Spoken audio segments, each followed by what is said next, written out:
Hello and welcome everyone, I am Madals and this is another StarCraft 2 England cast. Now today guys, I have got a ZVT rather. It is between Tree, the red Terran player in the top right position, and in the lower left he's playing against Quantix Hawk. Now Hawk is the blue Zerg in the lower left, and obviously the map is Daybreak, which everyone loves Daybreak because it's fun. There's no super short rush distance, there's these center rocks that can be taken out, there's loads of bases everywhere, and it's generally just happy times. This is a best of one, by the way guys, so really it all comes down to this and how each player goes about their game. Now, what can we expect from these two guys? Well, Tree, I reckon we'll see either a 1-rack CC or a command center first build, more likely being the 1-rack command center. It's the real meta game, solid opener against Zerg these days. And from Hawk, we should see a 15 hatch, 16 pool, then really probably relatively quick third. It's difficult because obviously against Terran you can't deal too much base pressure, and once they've gone for that 1-rack command center build, so many Terran players nowadays are just like, I've got one barracks, I'll build a command center and I think another command center and command center, no, it stops at the 2, but it still means that as a Zerg player you're suddenly getting really behind economically. And these Terran players, they have this terrible habit of they'll go 1-racks, CC, double gas, then usually CC, or a factory, reactor Hellions, then they grab a starport, get a Banshee, and then you've suddenly got Banshees coming in your main, you've got Hellions coming in your front. Meanwhile, you know you're on equal bases as the Terran, and generally you're just a bit stressed out. And it's how you deal with that at Zerg that really means how you go into the mid-game. And a lot of Terran players are, at the moment, saying stuff about how late game ZVT near impossible once the Zerg player gets his Broodlord Infestor army up, I can't do anything, etc. Well, 1, Ravens, 2, if you deal good damage to the Zerg early on, or at least harass them and delay those expansions, you can actually get into a solid mid-game position yourself, and those sort of 2-3 tank marine medevac pushes, which are really the staple of the mid-game, can become very powerful. Also, you've got Mech. Mech is a very, very strong opening, very, very strong tactic throughout the entire game, purely because once it gets up to sort of, once you hit about 130 to 150 supply, it gets very powerful, and Zerg struggle to deal with that, especially with the ratio of Thors to tanks, because obviously lots of Thors, you need lots of roaches, lots of tanks, you need less roaches. Basically, you can get mutas and things like that out as well, but Thors then create problems with those, etc. Now, got Gats down here relatively early for Hawk, so wait and see what he's going to do with those. Meanwhile, Tree, he's getting up that 1-rack CC, he's got his 2 gas, everything is to be as expected. We'll probably see a factory thrown down relatively soon, that's my #1 prediction for this game. Let me just say guys, if you like my casting, please subscribe. I get new top level games up every single day of the week, and like the video, leave a cool comment, and follow me on Twitter, which is down here. Yeah, Twitter baby, it's awesome. There goes down the factory for Tree, so just on cue. We'll be interested to see what happens with this gas. The Tree is, Hawk's getting up at the moment. He's at 100. He's pulled all but 1 out of the gas. Should get that metabolic boost now. There we go. So all the timing's right. Just wants that Zergling speed. Will help him deal with anything really that's thrown at him. It does help with the Hellions, with getting the Zerglings around them, trying to block them off, etc. Judging by the queen count, we should see another 1, maybe 2. I like getting 2 queens specifically for spreading creep. I think it's really, really strong, especially against Terran, because you've got that earlier defense with the form of those 3 queens of the natural, basically, that just say Hellions no. When the Banshee comes in, you're just like no, and it's just really dominating. Now, looking here, we've got the starport, so we're definitely going to be seeing those Banshee, and, well, usually when you see an opening like this, I tend to see the people going to mech out of it, because you've got so much harassment for so long, it gives you that period to get the mech build up, and that just works really powerfully against Zerg, and it's something that I think a lot of Terrans really should start utilizing more. We've got Hawk here taking his 3rd base, which of course he's got to be doing, because otherwise he gets in a position where suddenly he's getting super behind. I mean, if we look at the worker count, there's, well, give or take a bit, 10 workers difference.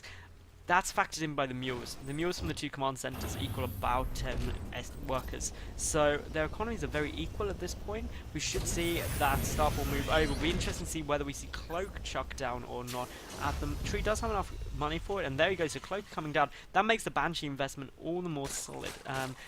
it also brings increased risk, because if the Banshees then don't deal lots of damage, if your opponent does get detection, it suddenly means you've spent a lot of time and resources and don't get much out of it. This bunker in an incredibly defensive position, really just backed into a corner. That would mean very, very nice if there's Zergling run-bys, but can't defend this area so well and does give up a bit of space. Hawk pre-spreading those Zerglings out, so everything nicely. We've got the Hellions coming in, and if they're not careful, they could just get completely encased by those Zerglings. So we do actually see Tree doing a little bit of baiting, trying to get those Zerglings to run forward, because of course then they'd line up, and then the Hellions would be like, yo, lining them up and burn the hell out of everything. We do have the Banshee about to pop out. That will be more fun shortly. Cloak, 2/3 done, so by the time that Banshee gets across the map, it'll be pretty much finished. The third base up for Hawk. That will probably be the real focal point of this attack. May see the Banshee come in the back, just trying to do some damage, of course. There's no leather, 2 evolution chambers just on their way down now. That's suggesting to me that we should see some upgrade heavy style. Maybe a quick rush into them infestors and really just taking up. There goes down a Spore Crawler. We do now have the Roaches going to absolute town on the Hellions. Need to be careful though, and well, the Queen gets picked up. That's annoying. Cloak obviously goes down. The Roaches will get focused off by the Banshee. Of course, the Roaches have nothing they're able to do about that, but the Spore Crawler about to finish out, of course, give detection. And this is what I was saying, that if you invest in Cloak, invest in Banshee, and then your opponent gets detection, well, then you have bad times, because you've suddenly spent an awful lot of resources doing very little. And as you can see here, no workers killed. That is what that needed to do, because as you can see, Hawk already up to the 59 workers, about to be at 69 once that wave of drones comes through. And wow, that means we have now got a Zerg player who is getting dangerously close to that 70 plus mark of drones. He's got his lair on the way. He's getting out more Spore Crawlers. He's got 2. He's getting his 3rd, 4th, and 5th, 6th gas all at once. He's getting a macro hatch down, because taking a 4th on this map isn't super easy. He's going to be in a great spot. Those Banshee trying to come in, but hey, guess what? Spore Crawlers! The hatchery. Oh, the hatchery. Oh, the hatchery may be forced to cancel. That would be bad times for the hatchery, but it could almost certainly happen. Meanwhile, just looking around, not much else is going on, and we're suddenly in a position where Tree needs to start thinking what he's doing. He's morphing in another orbital command, so obviously he's trying to think economical as best he can. He's trying to pick up a couple of drones, but how many is he going to be able to get? The Queen is just going to be irritating though, trying to bait those Banshees back into the Spore Crawler. Great move there. Looking around, just Tree's base, but he's got obviously the +1 vehicle weapons on the way, the Infernal Pre-Igniter, also known as Blue Flame, 2 more factories on their way down as well, so definitely mech heavy style out of Tree right now. But to be honest, Hawk is just getting seriously in the money right now. He is everything he wants. He's getting his Infestation Pit, the 1-1 upgrade's about to finish. He'll probably start 2-2 almost instantly, because let's face it, he's got the gas for it. The scan goes off, sees this third base getting defended work. We look at the worker count, has actually gone down. Really that's due to just the buildings getting made and the loss of things from the attack now. Quite a few Hellions getting picked off here. A lot of Zerglings running across the map. They're trying to clean out absolutely everything, and they do manage to trap a couple more Hellions, just the 1 remaining. And well, this is a big push out of Hawk right now. He's got the Roaches coming up behind as well. He's getting 12 drones behind this, of course. That's going to put him up really close to that 70 drone mark. Then he can pretty much be happy and really start looking at taking a 4th. He's got his macro hatch up now. He's got that infestation, but hasn't started pathogen glands yet. Wants to be starting to think about doing that fairly soon, in my opinion. Looking back here though, Tree, he's obviously got the problem that that command center isn't landing, because there is an Overlord generating creep there, and Hawk is really everything he wants. He's getting the 2-2 upgrades, he's getting the road speed, getting out pathogen glands. Obviously the 1-1 vehicle weapons are on their way out for Tree. He's getting the Thor siege mode. His tank count should start rising shortly. He's getting more factories to add on to this. That barrack's still there, just powering add-ons as it should be. So this is now getting really much more into the mid and late game, and this is why I'd be thinking, if I was Hawk, what damage am I going to do? Where am I going to beat this mech death ball? Because it's pretty obvious the mech's coming down just due to the number of Hellions, but more importantly the fact Blue Flame has been researched. That's very unusual to get unless you're going mech. So Hawk is aware that he's under, it's kind of a bit of a ticking clock, to be honest, that if this mech army gets too big, Hawk's going to have trouble dealing with it. It's just near impossible unless you can completely resupply and you're dominating in terms of income. Now, obviously, Tree is just happy really being aggressive here. That Spore Caller moving forward is going to be incredibly irritating. The Queen getting picked off though. Infestors coming in. There goes the Fungal Growth. And Chain Fungals will go down without doubt now. The Queen and that Spore Caller will be able to have all of the fun, and that is the end of the Banshees. So looking at the work count, 78 now to 62 in Hawk's favour. When you factor mules in, that's not too bad. We do have a 4th command centre on its way out. Maybe made it into a planetary fortress just for the defence of the 3rd. I probably think we will see that. Mainly due to the fact that mech is very slow, and that's the problem. The big counter pushes can ruin your day, and of course there's only a handful of Hellions there, and this is an awful lot of Zerglings. They are 2-2. Hawk getting more drones out, and I mean he's already up at well, he's now up to 90 plus drones, so 92 on 4 bases, really as many as you want to go in my opinion. You see some Zerg players going to triple digits rather of workers. I don't think it's worthwhile. It's just taking supply out of other places. The Ultra is coming on the way. Adrenal Glands, the 3-3 melee upgrade. So this is a very, very common Zerg style now. Upgrade the hell out of your Zerglings. Rush your tech up to Ultras to get that tier 3 out as fast as possible. Those 2 tanks sieged up in a nice position, but only 2 Thors. The concern here is just what if there is a lot of Roach Ling Infestor. That could be the problems. In come the Infestors as well. They are burrowed. They're going to shut down those Infested Terrans everywhere. The Zerglings run in. This is just crazy. Look at the damage being done absolutely everywhere. Hawk couldn't have hoped for a better engagement right there. He engaged so cost effectively. That is absolutely insane. The scan goes off trying to pick up those Infestors. One does go down. The second one will not be able to be killed.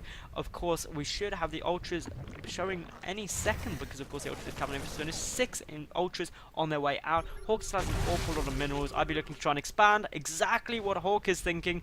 And well, this is just on the money. If you've got over 1,000 resources as Zerg, expand. I'd even be thinking, hey, I've still got 2,000 resources. Let's just build hatcheries everywhere. Let's start building the spine crawler walls. Let's start getting that kind of high number of drones down a little bit to more manageable numbers. Start building up a couple of spine crawlers ready to deal with this. Of course, mech is still very slow. Those Ultras, when they pop, are going to really help all of this. This center base could get taken out here just because of the sheer number of tanks. The Ultras do need to be careful. The Infestors really help the Ultras due to the kind of growth pinning down the units, especially the Hellions. They're not going to be any good against those Ultralists. Now, we do see some scans going down. No mobile detection in the form of a Raven, which means those Bow Infestors could be fun. Here we go with a big engagement though. The Zerglings wrapped right around. The Ultras going absolutely in everywhere. This is some crazy good engagements by Hawk, who is nearly at double the supply of his opponent. He's a good 70 supply ahead. That is mad. The Banshees, though, still being irritating. There's very little that Hawk can do to deal with those, except to get Infested Terrans pretty much everywhere. Now, I'm just taking a look. Those Infested Terrans are going to start dealing some crazy good damage if they do finish up. Those Banshee could start being annoying here. One's about to run out of energy though for Cloak, which will mean less fun. The 4th base is up for Tree. He's got those 2 planetary fortresses, 2 orbital commands there rather, planetary fortress in the center. So in terms of the base count, Tree is still in this economically, but Hawk pretty much maxed out, and he looks like he's just going to go for the attack. And to be honest, there's nothing here to defend with. I mean, there's 2 Thors, 3 Hellions, and a planetary fortress against that. It's not going to work. I mean, even if you did mass repair, there just isn't enough stuff. The scan goes off, though, sees everything. And will we see anything fall back? Obviously, this hatchery in the top position is going to get picked off. If we look at the work count, now 77 to Hawk, that's more manageable. And here we go, we've got everything moving in. Hawk in just a big sweeping motion, trying to do as much damage as he can. Picks off all of those units. Of course, the planetary fortress is getting healed up very well. But so many SCVs getting taken out. These are, of course, 3 Zerglings with Adrenal Glands. Planetary Fortress falls, and, well, this is suddenly not fun. 5-3 Ultras as well. They take so much damage from everything. They are just so tanky. It is insane. And, well, as you can see from the production tab, lots of Queens getting out here now. You might think, why so many Queens? Well, because the transfuse on the Ultra is just so incredibly effective. Quantic Hawk is now 100 supply ahead of his opponent. Well, these Ultras are just seem pretty much unstoppable. They're constantly going. They've got so much health, so much armor. The Banshees even trying to chip away. The SCVs are getting om-nom-nom to death, though. All those Ultras want is to read a little bit of SCV. And, well, 45 workers killed by Hawk. 37 to 77. I expect GG will get called very shortly, because Tree really doesn't have anything. He's got, well, 38 army against 123. He's got, like, half the workers. And the only thing really going for him is that he's only 1 base down. and he does have these 2 additional command centers that he built earlier just for this situation. The top base needs to be retaken by Hawk, who's already got something queued up to be built there, so that is all fine. If I was Hawk, I'd start looking for taking like other bases. He's got nearly 4,000 minerals in the bank. Funk growth going down on these Banshees is absolutely brilliant, and well, I'd definitely just be looking, I'd expand here, build some macro hatches, because why not? I've got 4,500 minerals. You can just start building stuff. There is just so many queens, so many ultras, so many infestors. This is the Zerg Death Ball. It is so effective because those transfuses just become ridiculous. The only trouble is the creep spread hasn't been great, and that means these queens are like, wait for us guys, we're so slow. Anyway, lots of tank siege stuff. That is actually some really quite heavy fire output. Of course, this is just 2-1 tanks against 3-3 adrenal gland Zerglings, 5-3 ultras, and the damage output from those is just absolutely sick. I mean, these ultras are just taking damages of verticals, but there was the GG call from Tree. So really great play by Hawk. Actually, he just played solidly, and it really demonstrated that as Terran you have to deal that damage. Well, if you're gonna commit to going Hellion Banshee, you have to deal damage to the worker lines. You just can't afford not to. So good display there. Obviously, well done by Hawk. So guys, if you did like the cast, subscribe, like, leave a cool comment, follow me on Twitter. If you want to watch more StarCraft, there's loads on my channel, so take that a look. And if you've watched it all, I'll see you tomorrow for another brand new cast. Thanks for watching guys, I was Madals, this is SC2 England. Bye for now.